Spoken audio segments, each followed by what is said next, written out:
ውድ ተመልካቾች ሰላም ጤና ይስጥልን። ይህ ኢሳት ዲጂታል ነው። የሰዓቱን ዜና ይዘን ቀርበናል። ከዜናው ጋር ደረጀ ይልማ ነኝ።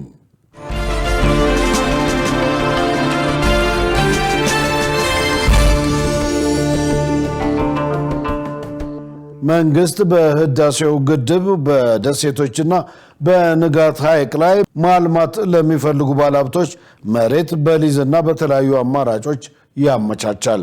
በተጨማሪም ለኢንቨስትመንት ስራ የሚሆን የፋይናንስ ብድር በባንኮች በኩል እንዲመቻች እንደሚደረግና ለግንባታ የሚያስፈልጉ ግብዓቶች ከውጭ ሲገቡ ከቀረጥ ነፃ እንዲሆኑ መወሰኑን ሚኒስትር ዴኤታው አስታውቀዋል።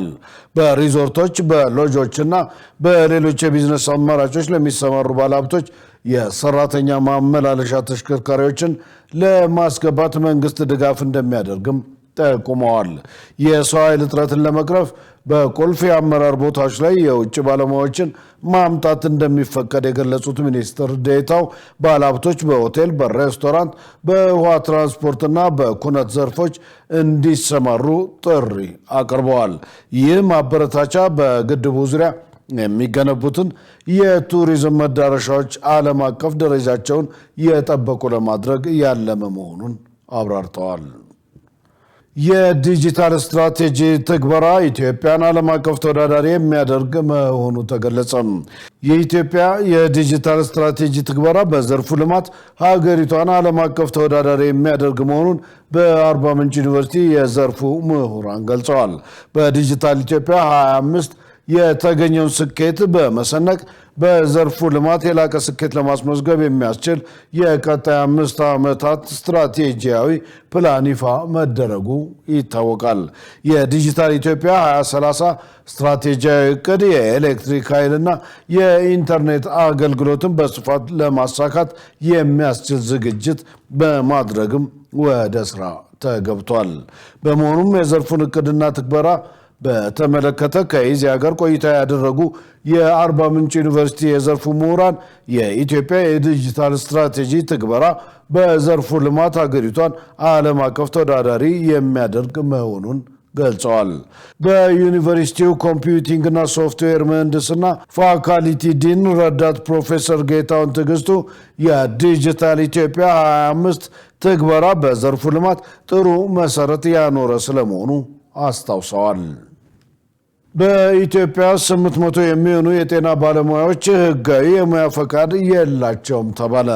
በኢትዮጵያ በተለያዩ የጤና ተቋማት ውስጥ የሕክምና አገልግሎት በመስጠት ላይ ካሉ ባለሙያዎች መካከል 800 የሚሆኑት ህጋዊ የሙያ ፈቃድ ሳይኖራቸው በስራ ላይ እንደሚገኙ የጤና ሚኒስቴር ባካሄደው አዲስ ጥናት አረጋግጧል። ሚኒስቴሩ እንደገለጸው የባለሙያዎቹ ቁጥጥር ከስርዓተ ትምህርት ቀረጻ ጀምሮ እስከ ብቃት ምዘና ፈተና ድረስ ጥብቅ ቢሆንም አሁንም ከተገቢው አካል ህጋዊ ፈቃድ ሳይወስዱ አገልግሎት በመስጠት ላይ የተሰማሩ ባለሙያዎች መኖራቸው በጥናቱ ተመልክቷል።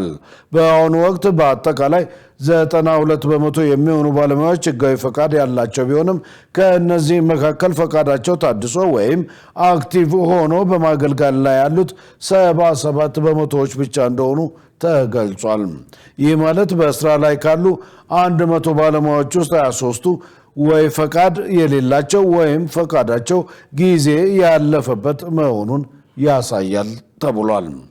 በጤና ሚኒስቴር የጤናና ጤና ነክ ተቋማትና ባለሙያዎች ቁጥጥር መሪ ስራ አስፈጻሚ አቶ እንዳልካቸው ጸዳል እንደገለጹት ባለሙያዎች ፈቃዳቸውን በየ3 ዓመቱ ሲያድሱ የተከታታይ የሙያ ማጎልበቻ ስልጠና የመውሰድ ግዴታ አለባቸው።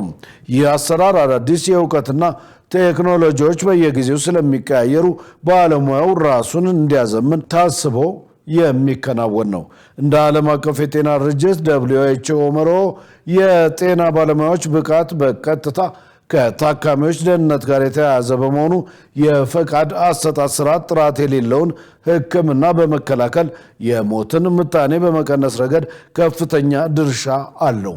ኢትዮጵያም ይህንን ለማስፈጸም ከ2011 ጀምሮ የብቃት ማረጋገጫ ፈተና በአመት 3 ጊዜ መስጠት መጀመሯ ትልቅ ለውጥ ማምጣቱን አቶ እንዳልካቸው አብራርተዋል።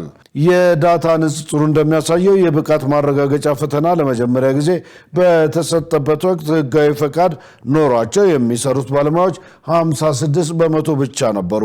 ይህም ባለፉት ጥቂት ዓመታት ውስጥ የባለሙያዎች የህግ ተገዥነት በ36 በመቶ እድገት ማሳየቱን ያመለክታል። ዘገባው የአሃዱ ሬዲዮ ነው።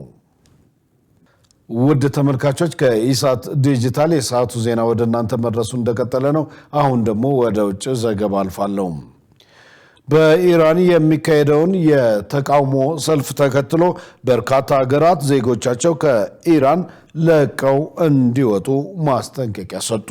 በሌላ በኩል ሩሲያ የውጭ ኃይሎች በኢራን ላይ የሚያደርጉትን ጣልቃ ገብነት አውግዛለች። ሸሪፍ ኢማም ተጨማሪ አለው። በርካታ ሀገራት አሜሪካንን ተከትለው ዜጎቻቸው ኢራንን ለቀው እንዲወጡ እያስጠነቀቁ ነው። ካናዳ ዜጎቿ በአስቸኳይና ባገኙ መንገድ ኢራንን ለቀው እንዲወጡ አሳስባለች። ለዚህ ደግሞ ምንም እንኳን አብዛኞቹ ዓለም አቀፍ በረራዎች የተቋረጡ ቢሆንም ከአርሜኒያና ከቱርክዬ በኩል ያሉት የድንበር መተላለፊያዎች ክፍት ሆነው ይቆያሉ። ጀርመን በበኩሏ በተመሳሳይ ዜጎቿ ኢራንን ለቀው እንዲወጡ አስጠንቃለች። እዚያው ለመቆየት ከመረጡ ግን ለዘፈቀደ እስር እንደሚዳረጉ አስጠንቃለች። አክሎም በቴህራን የሚገኘው የጀርመን ኤምባሲ አሁን ላይ የሚሰጠው አገልግሎትም ሆነ ድጋፍ ውስን ነው ብሏል።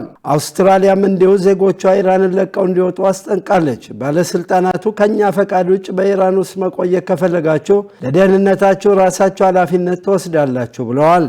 አሜሪካ በኢራን የሚካሄደውን የተቃውሞ ሰልፍ ተከትሎ ጣልቃ ለመግባት እያስፈራራች ባለችበት ወቅት ሩሲያ ደግሞ የውጭ ኃይሎች በኢራን የውስጥ ጉዳይ የሚያደርጉትን ጣልቃ ገብነት አውግዛለች። የሩሲያ የደህንነት ካውንስል ጸሐፊ ሰርጌይ ሾይጉ ለኢራን አቻቸው እንደነገሩት የውጭ ኃይሎች በኢራን የውስጥ ጉዳይ የሚያደርጉትን ጣልቃ ገብነት በጽኑ እናወግዛለን ብለዋል። ሩሲያ፣ አሜሪካና እስራኤል በኢራን የውስጥ ጉዳይ የሚያደርጉት ጣልቃ ገብነት ታወግዛለች። ለኢራን ጠላት የሆኑ የውጭ ኃይሎች የቀለም አብዮት የሚባለውን ዘዴ በመጠቀም ኢራንን ለመበተን እየጣሩ ነው። ከዋሽንግተን አዲስ ወታደራዊ ጥቃት ለመፈጸም እየተደመጠ ያለው ማስፈራሪያ ተቀባይነት የለውም ተብሏል። አሁን በውጭ ኃይሎች የተነቃቃውን ተቃውሞ በመጠቀም በጁን 2025 በኢራን ላይ የተደረገውን ወረራ መድገም አዝማሚያ እየታየ ነው። ይህን መሰል ድርጊት መፈጸም ደግሞ በመካከለኛው ምስራቅም ሆነ በዓለም ሰላም የሚያስከትለው መዘዝ የከፋ ነው።